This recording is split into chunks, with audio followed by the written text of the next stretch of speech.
శ్రీ గురుభ్యో నమః. శ్రీమాత్రే నమః.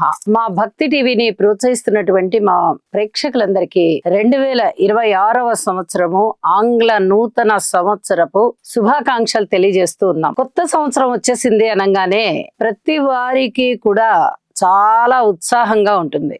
ఈ సంవత్సరం మనం ఇల్లు కొనుక్కోగలుగుతామా, మన గ్రహస్థితులు ఎలా ఉన్నాయి, మనము ఫలానా నక్షత్రంలో పుట్టాము, లేదా నక్షత్రం తెలియని వారికి మన పేరు ఇది కదా, ఈ పేరు మీద ప్రారంభమైనటువంటి అక్షరముతో ఈ సంవత్సరం అంతా ఎలా ఉంది మనం చూసుకుంటూ ఉంటాము. ఇక ఈ సంవత్సరం ఎలా ఉండబోతోంది, వివాహం అవుతుందా, ఇంట్లో కుటుంబ సభ్యులకు వివాహం అవుతుందా, మంచి ఉద్యోగం వస్తుందా, వ్యాపారంలో మనము సస్టైన్ అవ్వగలుగుతామా, ఏదైనా మంచి వాహనం కొనుక్కోగలుగుతామా, కారు, సెల్ ఫోన్లు ఇలాంటి విలువైన వస్తువులు కూడా మనం కొనుక్కోగలుగుతామా, ఇవన్నీ కూడా చాలా ప్రశ్నలుగా ఉంటూ ఉంటాయి. 2026 ఆంగ్ల నూతన సంవత్సరం ఎలా ఉండబోతోంది అని మనము అన్ని రాసుల వారికి కూడా ఇప్పుడు తెలియజేసుకుంటాము. గురువు గారి యొక్క స్థితి సంచారము జనవరి 1వ తేదీ నుంచి జూన్ 1వ తేదీ వరకు వక్రించి మిథున రాశిలో ఉంటుంది. ఆ తదుపరి జూన్ 1వ తేదీ నుంచి అక్టోబర్ 31వ తేదీ వరకు గురువు గారి యొక్క స్థితి సంచారము కర్కాటక రాశిలోకి వస్తూ ఉంది. ఇక్కడ ఇంకొక విషయాన్ని తెలియజెప్పుకోవాలి. జూన్ 1వ తేదీ వరకు పూర్తిగా వక్రించట్ల, మార్చి 7వ తేదీ వరకు వక్రించి ఇక అక్కడ దగ్గర నుంచి రుజు మార్గంలో ఉంటూ జూన్ 1వ తేదీన కర్కాటక రాశిలోకి వచ్చేస్తున్నారు. అలాగే ఈ కర్కాటక రాశిలో ఉన్నటువంటి గురువు గారి యొక్క సంచారము సింహ రాశిలోకి ఎప్పుడు వస్తుంది? అక్టోబర్ 31వ తేదీన వచ్చేస్తుంది. అక్టోబర్ 31వ తేదీన గురువు గారు మారుతున్నారు. ఇక అక్కడ దగ్గర నుంచి డిసెంబర్ 31వ తేదీ వరకు, అంటే ఈ సంవత్సరం చివరి రోజు వరకు కూడా గురువు గారు సింహ రాశిలోనే ఉంటారు. గురువు గారి స్థితి సంచారం ఇలా ఉండగా రాహుకేతువులు ఇద్దరు కూడా డిసెంబర్ 8వ తేదీ నుంచి మారిపోతున్నారు. కేతువు యొక్క సంచారము అప్పటి వరకు కూడా సింహరాశిలో ఉంటూ ఉండగా డిసెంబర్ 8 నుంచి కర్కాటక రాశిలోకి వెళ్తోంది. అలాగే రాహు గారి సంచారము డిసెంబర్ 8వ తేదీ నుంచి మకర రాశిలోకి వస్తూ ఉంది. ఇక శని గారి యొక్క సంచారాన్ని మనం పరిశీలన చేసినట్టయితే జనవరి 1వ తేదీ నుంచి కూడా శని గారి యొక్క సంచారము మీన రాశిలోనే ఉంది. ఈ సంవత్సరం అంతా మీన రాశిలోనే ఉంటుంది. అయితే ఆగస్టు 11వ తేదీ నుంచి డిసెంబర్ 11వ తేదీ వరకు ఈ కాలంలో మటుకు 122 రోజుల కాలం అన్నమాట. అది ఈ కాలం మటుకు శని గారు వక్రించి ఉంటున్నారు. ఈ వక్రం అనేది డిసెంబర్ 11వ తేదీన వక్రం వీడిపోతోంది.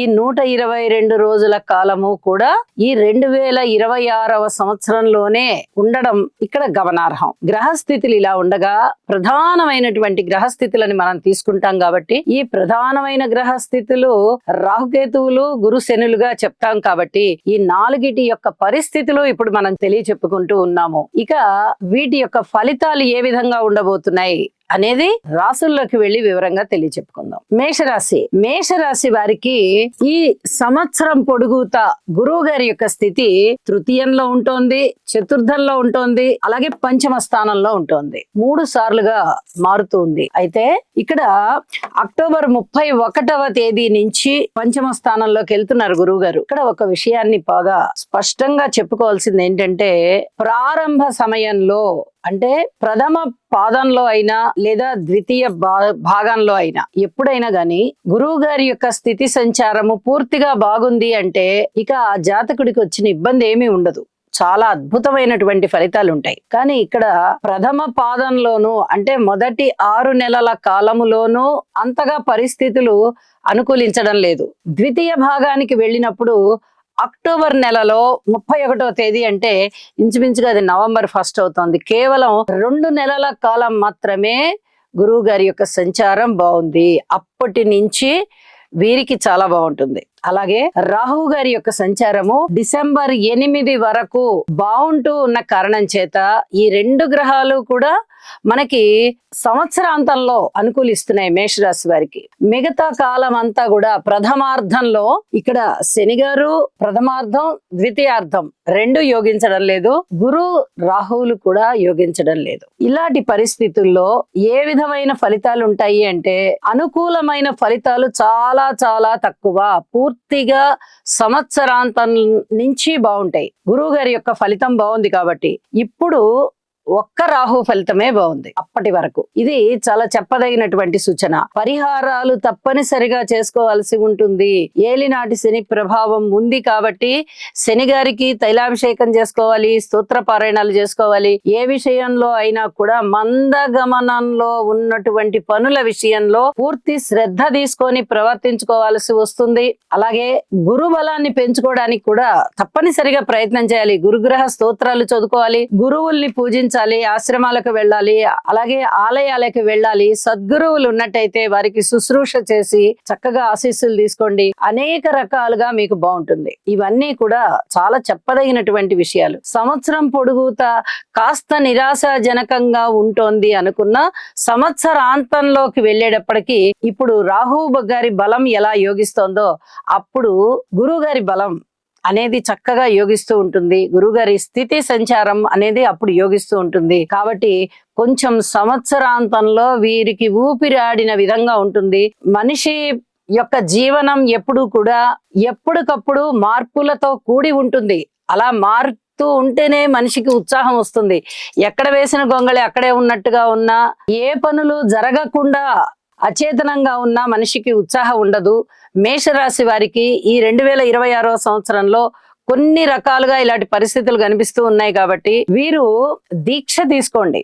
హనుమాన్ దీక్ష తీసుకోవడం చాలా చాలా మంచిది. హనుమాన్ దీక్ష తీసుకోవడము, అలాగే భవానీ దీక్ష ఏమన్నా అలాంటి దీక్షలు తీసుకోవడము చేసినట్లయితే చాలా వరకు మార్పు వస్తుంది వీరికి. ఆ దీక్ష తీసుకోవడం వల్ల ఒక విధమైన క్రమశిక్షణాయుతంగా ప్రవర్తించుకుంటూ వెళ్ళాలి. మామూలుగా నిత్య జీవితంలో ఉండేటటువంటి క్రమశిక్షణ కన్నా ఇంకా కొంచెం భిన్నంగా ఉంటూ ఎక్కువగా దైవ చింతనలో ఉంటారు. కాబట్టి ఏదైనా దీక్ష తీసుకోవడానికి చాలా చాలా వరకు అద్భుతమైన ఫలితాలు ఉంటాయి అని చెప్పి మరీ తెలియచేస్తూ ఉన్నాను. అలాగే ఆరోగ్య దృష్టిలో పెట్టుకోవాలి. అన్నదమ్ముల యొక్క సహాయ సహకారాలు తక్కువగా ఉన్నాయి, అపనిందలు కూడా ఉండేటటువంటి పరిస్థితి, మాతృవర్గ రీత్యా సహాయ సహకారాలు తక్కువగా ఉండేటటువంటి పరిస్థితి. అలాగే ద్వితీయార్థంలో సంవత్సరం చివర నవంబర్ డిసెంబర్ ఈ 2 నెలల కాలంలోనూ సంతానం పట్ల చాలా చాలా సంతృప్తిగా ఉంటారు. రుణ భారాలు తగ్గేటటువంటి పరిస్థితి, వివాహాది శుభకార్యాలు కుదిరేటటువంటి పరిస్థితి, అలాగే దూర ప్రాంత ప్రయాణాలు కూడా ఏవైనా చేయగలిగేటటువంటి పరిస్థితి ఉంటుంది. పిత్రార్జితం మీ చేతికి అందేటటువంటి పరిస్థితి ఉంటుంది.